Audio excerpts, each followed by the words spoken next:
Hello, once again. This is Inward Ministry, brought to you by Joab Logemere Kasasi. Today we are going to handle a topic on understanding your congregation. Every swimmer, whether experienced or not experienced, cannot jump into the water without knowing how deep or shallow the water is. Always they will ask, or they will go to the edge. If you go to every swimming pool, you will find they have written shallow end, deep end. And they even give the dimensions, 5 meters, 2 meters, depending on how the swimming pool is. Such that if you are a person who can be able to swim in the deep end, you feel free. And if you are a person who likes to swim on the shallow end, like myself, you go the shallow side. In other words, you must be able to understand how deep it is before you swim. The same case for us as ministers of the word. You must be able to understand who are the people that God gave you to minister to. God sends us differently to different groups. Depending on our abilities, depending on the giftings, He sends every minister to a specific group. But it is upon you to be able to understand which group is God sending me to.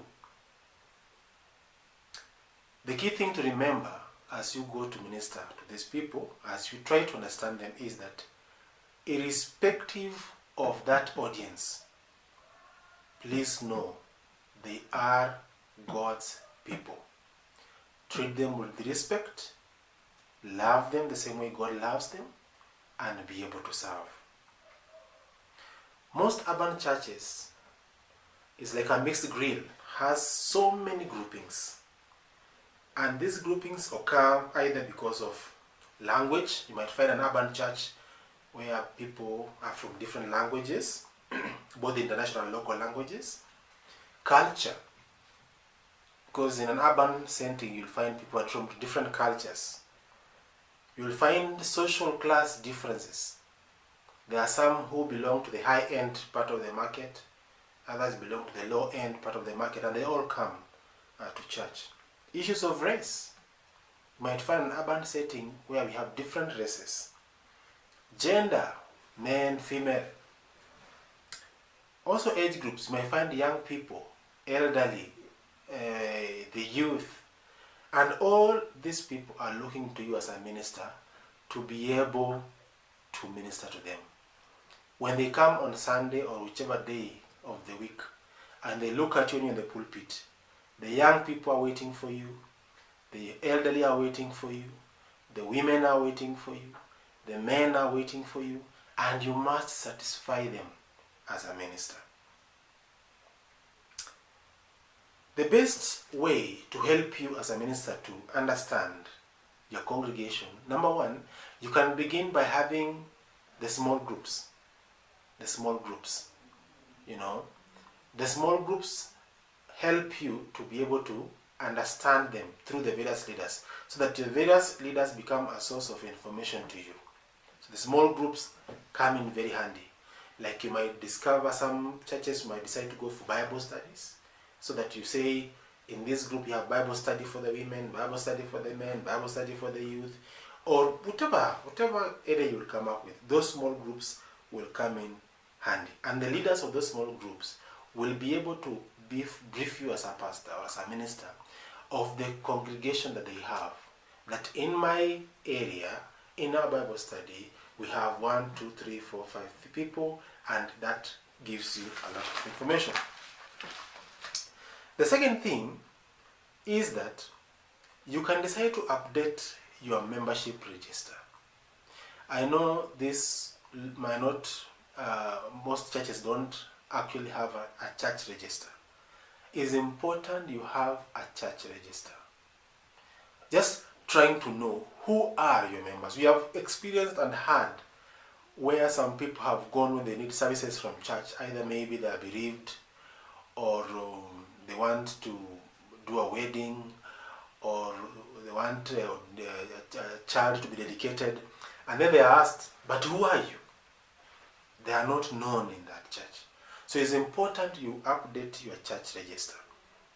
And your church register can be able to have simple information. Just your name, where do you come from, are you saved or not, what is your family, so such kind of details that will be very much important to you. And in fact, nowadays with the technology, you can even decide to get an IT, an information technology person, to develop for you a very nice but simple database, such that at the click of the button at your office, you are searching for the name of so and so. You will search and be able to see that this person is, you can maybe look at their face, maybe look at their contacts, you can take your phone, call the person, be able to find out what is happening, pray for them even online. So develop a database. Have a database that will be very much important for you. This is a tool that is used by marketers, whereby marketers love to call you by name. Most of us will have our names, and if someone calls you by your name, you tend to give more attention to that person as compared to someone just saying, hey, hello. But if someone calls you by name, you give attention to that person. So as a minister, you have a duty. As much as it may seem very difficult, but try. Try the much you can to know your members. You might not know everyone, yes, but try the much you can to know them by their names. In this database that you are developing, you might include things like residence of these people, your members, their contact details, have their email, phone numbers, their workplace, where do they work, or their business enterprises. Some of them are business people. What are they engaging in? Where are they located? Where do they stay? What about their family status? The database will be a very huge resource for you, my brother, my sister. And the information you'll have on that database will be the one that will give you a base to be able to now say that my members come from 10 regions within town. So I can plan in this 1 month to be able to say, I will visit these members in this region. There's a Bible study here on maybe this day, Wednesday, or Friday, or Saturday, and it will help you to be able to plan your diary very well. Therefore, do you have a database for your members? Can you be able to trace all your members? Why don't you task someone to develop a database for you if you don't have? Know your members, prepare well for them, and let the Church of Christ grow. God bless you. Let's meet again on the next video as we share another important aspect of ministry. This has been In Word Ministry, brought to you by Joab Logemere Kasasi. God bless you.